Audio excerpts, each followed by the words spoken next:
To say that I was surprised to see an HD remaster of my favourite JRPG in the last 20 years turn up on the Nintendo Switch 2 Direct is a bit of an understatement. Oh? The story of Bravely! Bravely Default! No! Are you remaking Bravely Default? Default returns, Oh! remastered in high definition. Oh my god! Oh yeah, there we go. That help you control the flow of turn-based battles. Change and customize jobs to build out your very own party. Enjoy your adventure with upgraded features and enhancements. And all new minigames. Oh yeah, there he goes. To play. Square Enix presents the classic fantasy RPG, Bravely Default Flying Fairy HD Remaster. Set for Dark as a warrior of light. And yet, here we are after more than a decade with Bravely Default getting an HD remaster on the Nintendo Switch 2. Originally released in 2012 for the Nintendo 3DS, I said that Bravely Default is one of my favourite RPGs ever, certainly within the last 2 decades. But why is that? Let's take a dive in and see why this game deserves the remaster and the mainstream audience it needs to have. If you've ever seen any of my videos in the past, you'll know that my favourite Final Fantasy game is Final Fantasy IX, hence everyone being really excited thinking that a Final Fantasy IX remake come about after seeing all of the merch line drop and everything from Square Enix's website. But that didn't happen. We did, however, get what is essentially a spiritual successor to my second favourite Final Fantasy, and it's a very close margin between the two, which is Final Fantasy V. Bravely Default takes inspiration from Final Fantasy V in a lot of ways, turning it into a Final Fantasy that Square Enix doesn't really make anymore. It's deeply rooted in classic turn-based RPG design, but adding modern innovations that made it more accessible and engaging in ways that many modern RPGs still use to this day. As a matter of fact, the 3DS was actually an extremely potent console for JRPG fans, whether you liked SMT, Final Fantasy, all sorts of different things, and to me, Bravely Default is actually the best of them. I think the aspect of Bravely Default that always stood out to me most was the fact that it felt old school, but it didn't feel forced. I think that nowadays a lot of modern JRPGs are very ingrained in their cutscenes. Like, you end up spending 80% of the time you're playing the game, watching the game, rather than engaging with it. But with Bravely Default, you are just playing the game. It still has side content. For the most part, it's actually quite meaningful though, because instead of it just being fetch quests, you have like actual character development, especially for the villains. Like, the job system in Bravely Default is a lot more ingrained in the world and the story than it was for, say, Final Fantasy V, because it actually involves the characters that take on those roles, or the asterisks as they're known in the game. I also feel that Bravely Default just knows how to capture a moment. There's a magic in certain retro-styled games that modern games just can't achieve.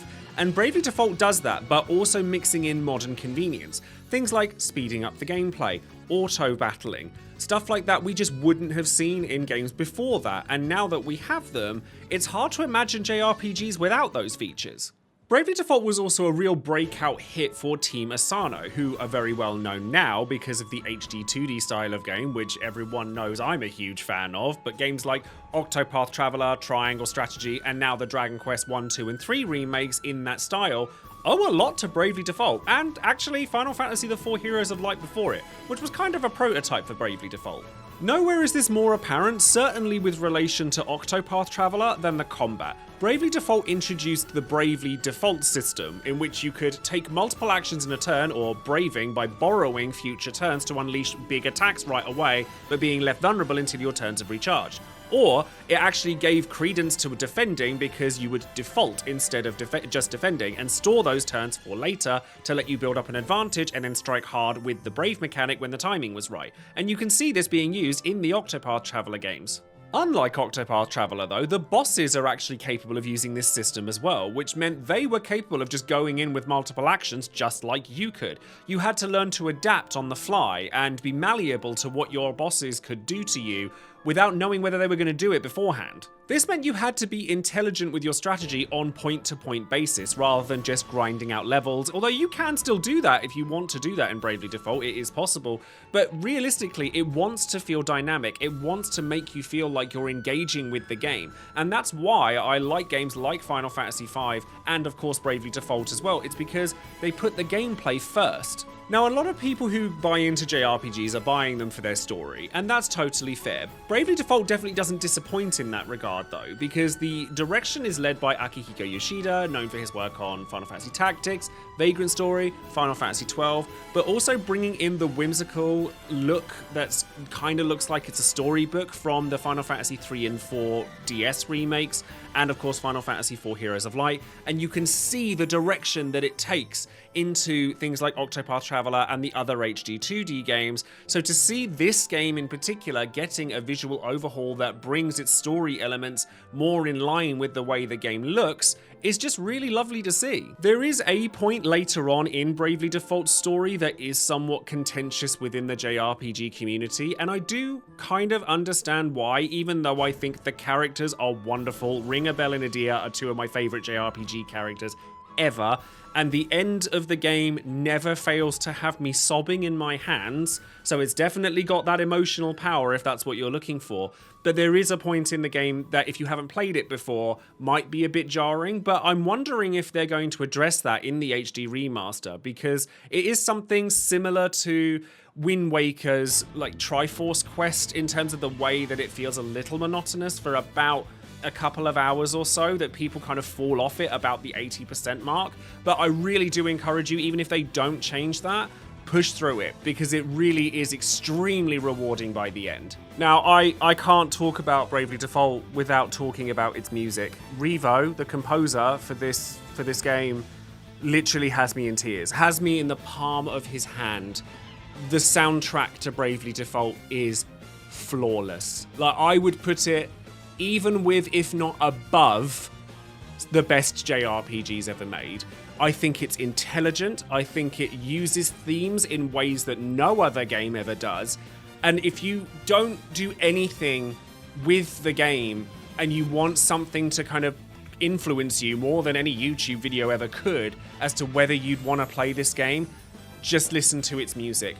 That Person's Name Is, which is one of the boss themes, is just incredible. Ring a Bell's theme, Vagrant of Love, incredible. Idia's theme, incredible. The final boss theme, actually, don't listen to a song called The Serpent Eating the Ground, because it's the final boss theme, and you need to have the context of why that song is so impactful by playing through the game beforehand. But trust me when I say, when that song came out in Theatrhythm, I cannot get through it without shedding tears. I physically can't do it. It's that good. I know I've mentioned the story already, and as I said previously, I think one of the reasons I love Final Fantasy V and 9 so much is that they have this magic about them in terms of being whimsical but serious when it matters. And I think Bravely Default encapsulates that as well. All of the characters undergo meaningful personal growth throughout the story. The villains, the asterisk holders that I mentioned earlier, have their own backstories, motivations, rivalries, all sorts of things that make them feel really developed, even though they're only side characters. Some of them, particularly the Red Mage, they're kind of wild, and I would encourage you to experience them if you haven't already. I won't delve too deep into spoiler territory, but there are some major twists in it as well, some of which can be fourth wall breaking, let's say that. Of course, Bravely Default has sequels. They're kind of weird, where Bravely Default 2 isn't related to Bravely Default, much like Final Fantasy 2 isn't related to Final Fantasy, but Bravely Default has its direct sequel called Bravely Second.